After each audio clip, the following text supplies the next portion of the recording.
Assalamualaikum warahmatullahi wabarakatuh. Perkenalkan, nama saya Pandu Persetia. Saya adalah mahasiswa Ilmu Komunikasi Universitas Tanjung Pura. Pada video kali ini, saya akan membahas tentang retorika dan dampak negatifnya. Nah, retorika itu sendiri adalah salah satu seni berkomunikasi yang digunakan untuk meyakinkan atau mempengaruhi orang lain melalui cara berbicara ataupun menulis.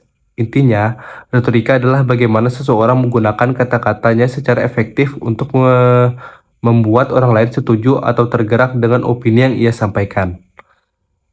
Nah, di dalam retorika ada 3 elemen penting yang harus kita perhatikan ketika kita sedang berretorika. Yang pertama, logos atau logis. Jadi, opini atau argumen yang kita sampaikan harus berbasis fakta dan punya bukti yang kuat. Yang kedua, patos. Dalam berretorika, kita harus mempunyai daya tarik emosional yang kuat untuk menarik perasaan audiens kita secara emosional agar mereka lebih percaya dengan opini yang kita sampaikan. Yang ketiga, etos. Dalam berretorika, pembicara atau penulis harus memiliki kredibilitas yang bagus agar pesan yang ia sampaikan lebih bisa dipercaya oleh audiens.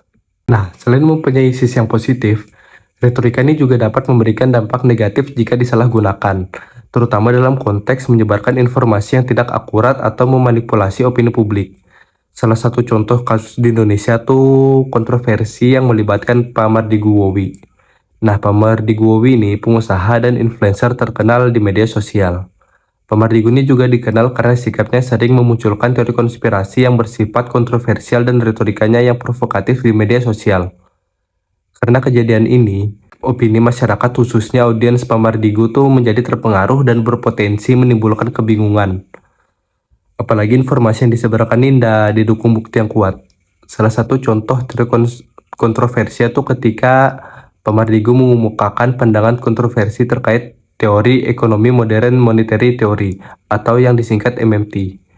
Menurut Pak Mardigu, MMT ini bisa mengurangi ketergantungan Indonesia terhadap utang luar negerinya dan mencetak uang dapat menjadi salah satu solusi permasalahan ekonomi di Indonesia.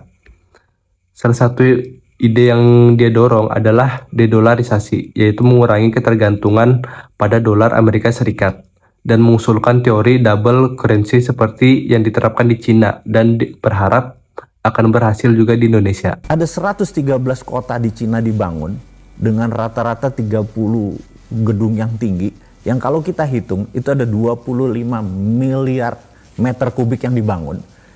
Kalau 1 miliar meter kubik, 1 meter kubiknya 1 juta, maka perlu 25 triliun dolar untuk ngebangun. Duitnya sopo, Mas?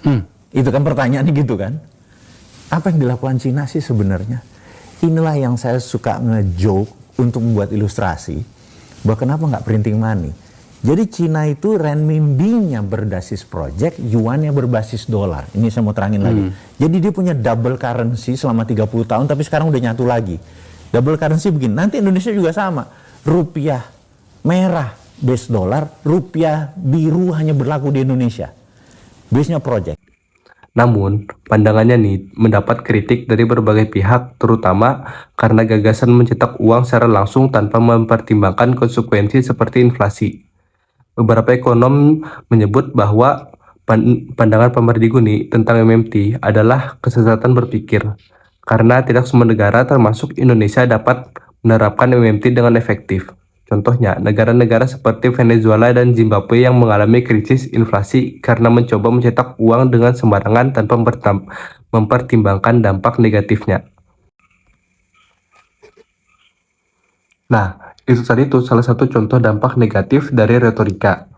Berdasarkan kasus Pak Mardigu tadi tuh, retorika tuh dapat menimbulkan kesalahan persepsi yang berujung bisa membingungkan masyarakat dan memperburuk situasi sosial atau ekonomi yang ada di Indonesia.